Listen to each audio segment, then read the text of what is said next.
Well, now that some of the dust has settled around the ACORN pimp and prostitute scandal, it's given me a chance to get a handle on the vague feeling that I've had that I've somehow seen this somewhere before.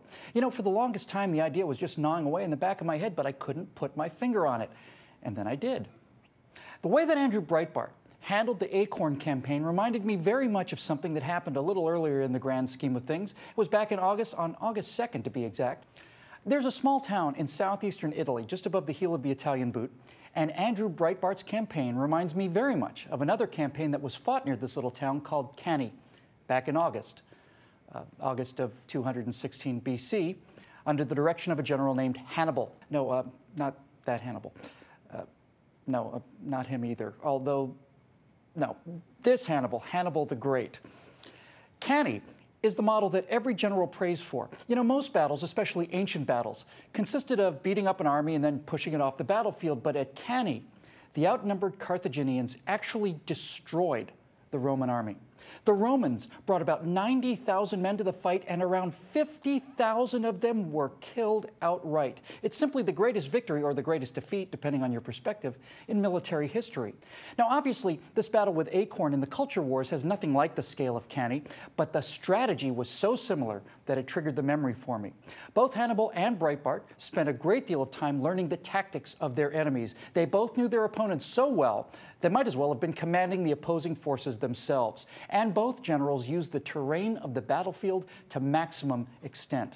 At Cannae, Hannibal maneuvered so that the Romans would be fighting into the sun and even into the wind, so that the glare and the dust of battle would be in the Romans' eyes.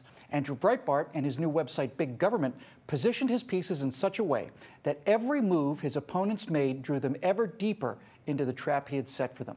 The genius of Hannibal at Cannae was to allow his center to fall back. The Romans had developed such a blind hatred for him that he knew that as soon as they gave ground, the Romans would charge, and they did. Hannibal continued to allow his center to fall back, and the Romans became so densely packed together that they could neither fight nor even move. Blinded by the sunlight and the dust, the Romans kept pushing forward against the retreating center of the Carthaginian line, too blinded to see that out on the flanks had not moved. And then, at the perfect moment, the center held. The flanks encircled the Romans, and Rome, which fought most of its battles with 2 legions and very rarely 3 or even 4, would lose all 8 of the legions they had mustered that day. Now, I'm reminded of Cannae because Andrew Breitbart, Glenn Beck, and Fox News had the tactical brilliance to release these videos slowly, falling back all the time, knowing exactly what their opponents would do. The first video revealed ACORN workers not batting an eyelid when James O'Keefe and Hannah Giles entered their office and asked for help setting up an underage teenage brothel. Breitbart had guessed correctly that ACORN would claim that this was simply a few bad apples in one office and just throw them under the bus, which is exactly what they did. Andrew Breitbart, holding enormous reserves of evidence, let them come on and make that defense. Now, the next day, a second video surfaced showing identical treatment at Washington, D.C. Okay, 2 bad offices, said ACORN, but that's all, a few small offices with a few bad apples. And Breitbart let them come on. And then a third video in New York City. Now, New York City is not some out-of-the-way burg. Andrew knew exactly what ACORN's defense would be. He let them make the defense and then produced another devastating video to counter it. The first 3 videos showed African-American women offering tax advice and taxpayer money to help this sex slave trade that O'Keefe and Giles were peddling. Andrew waited for what he knew ACORN would do next, charge. And the charge was racism.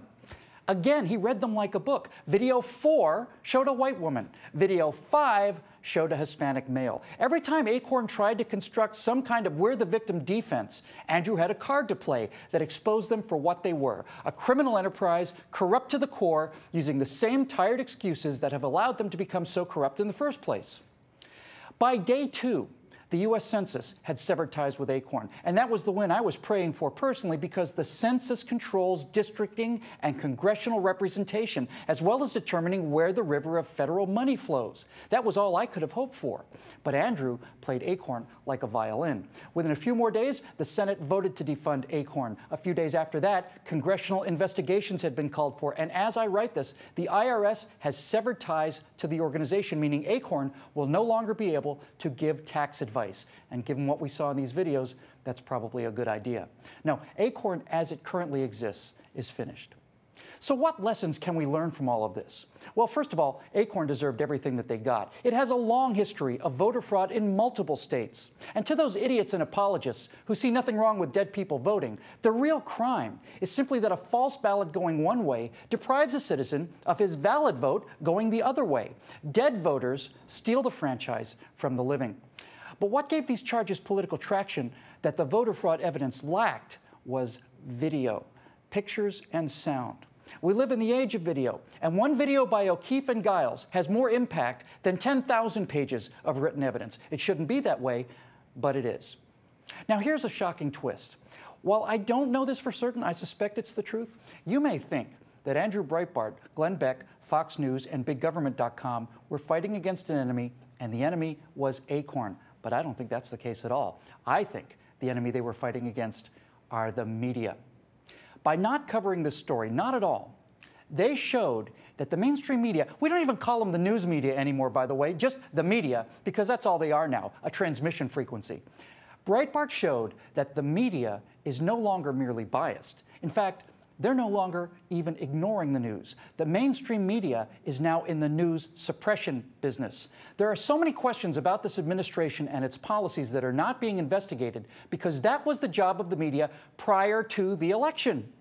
They are so deep into this candidate that they can no longer bail, even if his numbers really crater. They criminally refuse to report what President Obama has said and voted on during his entire career, not to mention the sordid history of so many of his appointees, because as a rule, they personally agreed with it, and they knew full well that the American people would not. Would any member of the press have tolerated the kind of vacant, yawning chasm in the medical, travel, and academic records of Barack Obama had he not been the darling of liberals such as themselves? Of course not. ACORN is simply a corrupt little racket. Our republic has had ACORN-like voting scandals going back through John Kennedy, Huey Long, and Boss Tweed, Democrats all.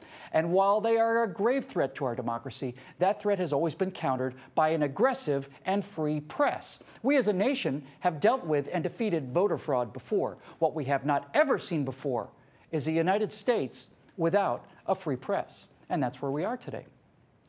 That is the real victory won by the ACORN scandal, to show press malfeasance so great that even Jon Stewart is embarrassed to be a fake journalist. And good on you, Mr. Stewart, for having the fundamental integrity to point it out. The enemy is not ACORN.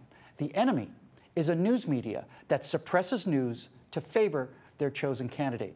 And Andrew, Glenn Beck, and Fox News turned the ACORN fight into a canny for what was left of the press's credibility. Now, there is a dark moral to the story of Cannae that should not be forgotten. After he smashed the Romans at Cannae, Hannibal did not have the resources to continue the fight and take Rome itself. He eventually had to retreat back to Carthage.